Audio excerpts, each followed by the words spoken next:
That's interesting you say that because a lot of people, and including me, when I was sick for like a day or two. Then I was fine for like a day or two, and then it just came back, and I was like, "What? That's weird." And then I'm hearing from other people, they're like, "Yeah, I thought I was sick, but I'm feeling better." And then 2 days later, they're like, "Oh, I'm sick again." I'm like, "What the hell is going on?" And for me, this is the difficult part because we're changing the seasons now, right? This like October and now is typically when everybody gets sick. Exactly. It's allergies, it's change of season, seasonal, whatever you want to call it. Um, and this is the underlying thing that nobody really mentions at all is, first off, the whole change of season type thing is always like it's just a change of pace. People going outside more, people are doing more stuff, maybe being a little more active than they were. It's like boom, I'm off the couch, I'm onto the hiking trail, and your body's like, hey, whoa, what the hell's going on? It's adjusting to the temperature and all this stuff.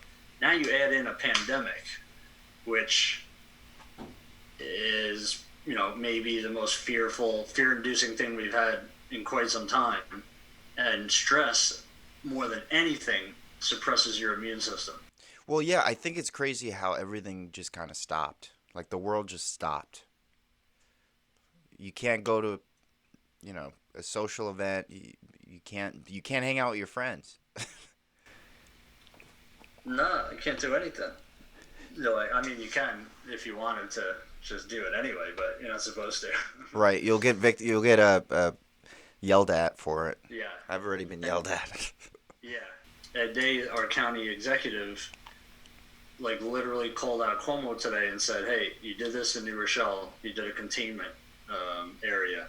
And it, like, squashed those numbers to, like, next to nothing. And he was called them out. He said, by tomorrow, if you don't do this by tomorrow, I'm going straight to the White House, essentially to say, like, you're putting everybody at risk here because the Civics are blatantly ignoring it. They're having funerals and weddings and all kinds of shit they're not supposed to have. And So Cuomo threatened them? No, Ed Day, our county executive, Oh. he called out Cuomo and said, you got to do something about this. Like, you have to. Because, and this is what I found interesting, is that normally the county executive and the local authorities can execute those emergency provisions, Right. But because Cuomo declared the state of emergency, that supersedes the local authority, and now the Ramapo police, for example, can't enforce the state order. But the state order, and this was said by like Cuomo and Ed Day, is not legally enforceable. So nobody can enforce this. Like right now, like this whole stay-at-home thing, it's merely a strong suggestion. Right, like It's not guidelines. enforceable under law. Like they can't tell you get back in your house. So do you know if the governor has the right to do that, or is it just the president? So the president actually has even less authority over us, which is a good thing. That's why America's set up so well. The president cannot, without declaring like a national martial law, which would be like rebuffed like by everybody known to man. Like he talked about like that mandatory quarantine for like 10 seconds, and they were like, "Fuck off! No, not happening." Everybody's like, "No, it's not happening," and he was just like, "All right, no, forget it," because so president, governor, county executive. Right? The governor can impose on the locality, like the local municipalities, with the troopers. Like he should be able to take the troopers and send them over to enforce these things, but he can't even legally enforce them. So he has to give that power back to the county, and the county has to enforce that through the local police departments.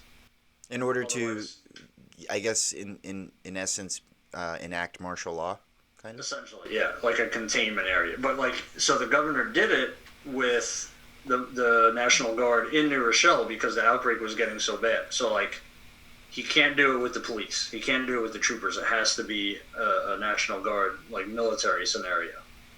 So I think he's probably, not wanting to do that again. But it's they said it's like 1.7% of their population is like infected now, and it's over like the White House's coronavirus task force like tipping point that they said of 1%. So Interesting. All in New York. yeah, actually, they just said the White House identified Rockland and Bergen as the two highest spreading in the whole entire world, or at least in the country.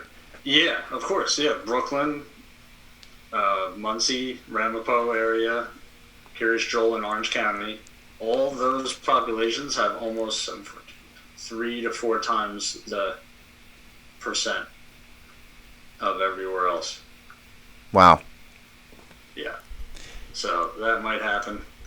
Yeah, I mean, I was wondering because part of me is like if everyone stays home, and they're enacted to stay home and they're forced to, and you can be fined if you leave your house, then I feel like you stop the spread almost immediately for a few days, But Yeah. it's because it's been so loose. I feel like the longer we just kind of use this as guidelines, the longer this whole thing's gonna have to go. Yeah, and that's I think the fine line where like China just shut everybody down because they're communists and said stay in your houses or we'll kill you. Right, right. And well, they say they squashed it, but I don't believe any of their numbers anyway. It's all propaganda. There's probably millions of them dying. We wouldn't even know. Right. But according to them, they Oh yeah, you can't believe China's numbers. nah. I Not at mean, all. it's probably still going on. It's got to be, but who knows? Right. But to do what they're saying we need to do is to violate our First Amendment, which is the right to peaceably assemble and all that other stuff. So it's a tricky little situation.